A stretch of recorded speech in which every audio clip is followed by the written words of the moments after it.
we all know firsthand that Casey has a long road of recovery still ahead of him, but today was the first chapter in home recovery for him, as he is excited to be out of that hospital, as you can imagine. Been in there a little over a month and a half, and to be home today means everything to him. But to see how he was welcomed home means everything to us. So we just want to absolutely say thank you. Thank you to our media partners. You guys have been dynamic throughout this entire situation, respecting the family and respecting what we could give you and what we could not. And again, I can't thank you enough for that. So I'll open any questions. I know we're all excited. Our entire team is excited to not only see Casey come home, but to see the way that he was welcomed home. That just meant the world to us. Can you give us any feedback from him? Do you know what he was saying as he saw the crowds and that sort of thing? What was he saying? Well, you know, when they were on their way here, and I would say probably on 528, just off of 417, I had a chance to speak with he and Michelle on the phone. They were excited. Obviously, you saw the limo that was donated by Wendy Cleefish and her team to bring them home. They were excited. Their kids were excited. The whole family was in there. And then I had a chance to speak to him again right after we turned off to come here. And he was speechless. He was very emotional. He just could not believe what he was seeing, and obviously emotional about coming home, but emotional about seeing that welcome. He was holding himself together, as you would expect Casey to, but obviously the emotion of the moment had taken over for him. What's his prognosis going forward in terms of work? Is that possible? You know, we're very optimistic for that. Obviously, we won't know until we get deeper and deeper into this. The biggest problem right now is the rehabilitation of his leg to be able to get back full use of it. We're very optimistic that he's coming back to work for us. He and his family are very optimistic. I've been telling him from just about every Friday. I call him and say, today's the day when he's coming back to work. He hasn't come back yet, but I know he's in his heart back with us.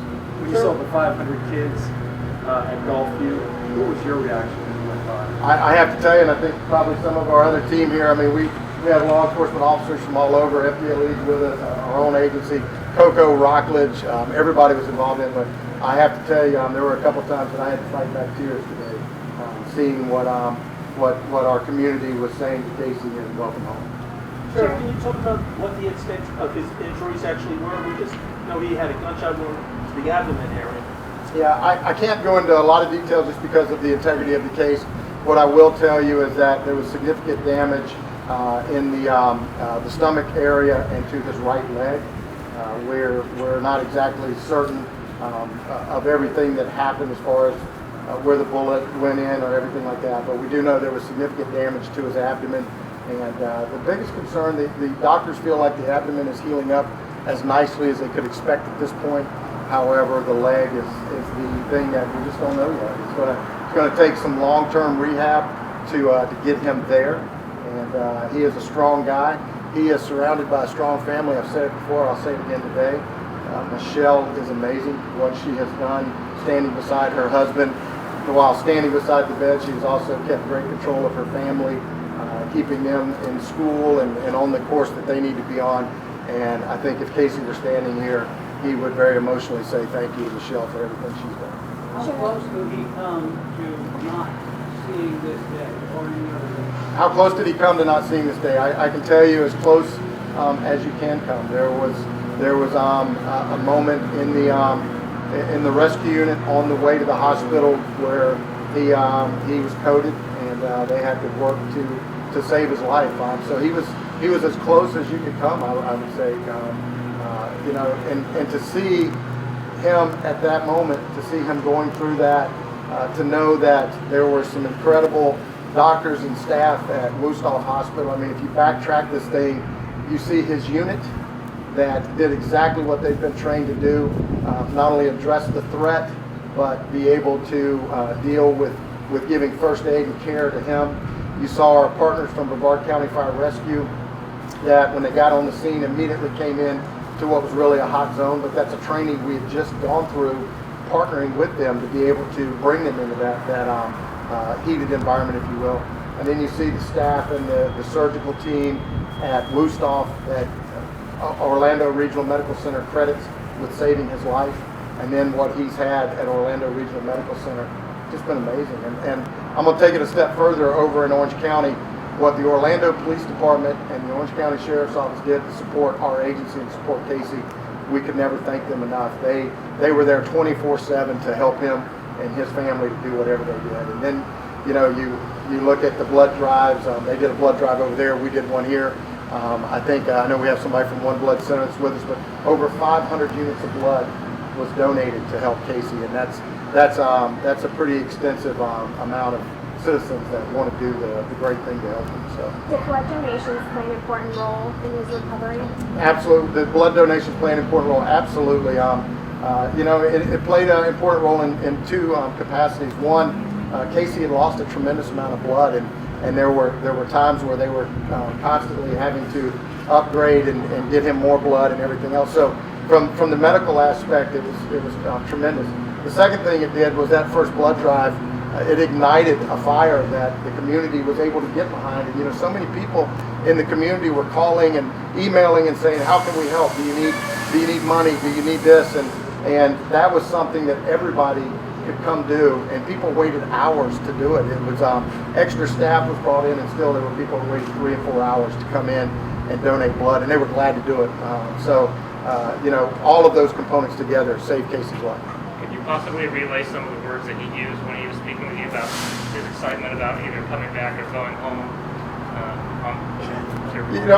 I spoke with he and Michelle yesterday, and there was a little bit of concern because of a little bit of medical stuff as to if they were actually going to release him not only today, but what time today. And so I had a conversation with him, and he said, "Boss, I'm coming home." And I said, "I know it." And I said, "Listen, if we have to come over there and kidnap you, we're bringing you home tomorrow." And so we all laughed, but I'm not sure he was joking. I think he would have been fine with us kidnapping him and bringing him home. He was ready. Today, just a lot of emotion about the moment, what was happening. He is glad to be home, and quite frankly, his medical team believes that him being home will accelerate his healing. We all know how it is when you're not feeling well. Where do you want to go? You want to go to your house, and that's your comfort zone. And so they believe that having him home will accelerate that even more. So, but just a lot of thankfulness. Casey was very appreciative, not just what happened today, but in conversations the last few weeks with him. He really personally just couldn't believe all the outpouring of love and prayers that our community was giving him, and he was just so thankful for that.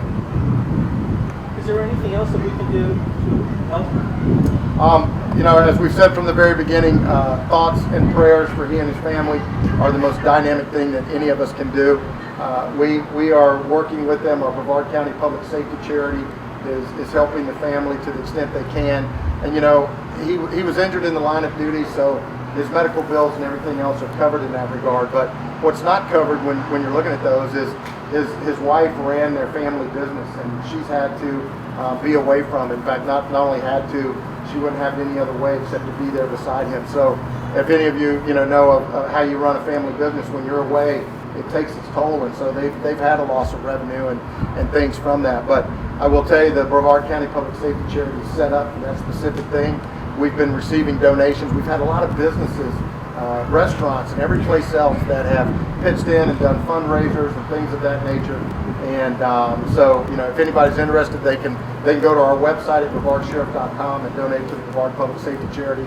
That money not only helps Casey and his family, but would be standing there to help another police officer or firefighter or deputy sheriff in Brevard County that faces something of the same nature. So the main thing, though, is just thoughts and prayers come out. So I will close out, and as always, I'll take any questions individually or anything, but I will close out with just a very profound thank you to everybody in this community. I've never seen anything like I just witnessed today. I've never seen anything in 36 years on this job like what I just saw, and I think it is an absolute amazing testament of the character of Brevard County. And I would tell anybody that's not living here, this is a place to live. This is a great place to call home. So thanks, everybody. Greatly appreciate it.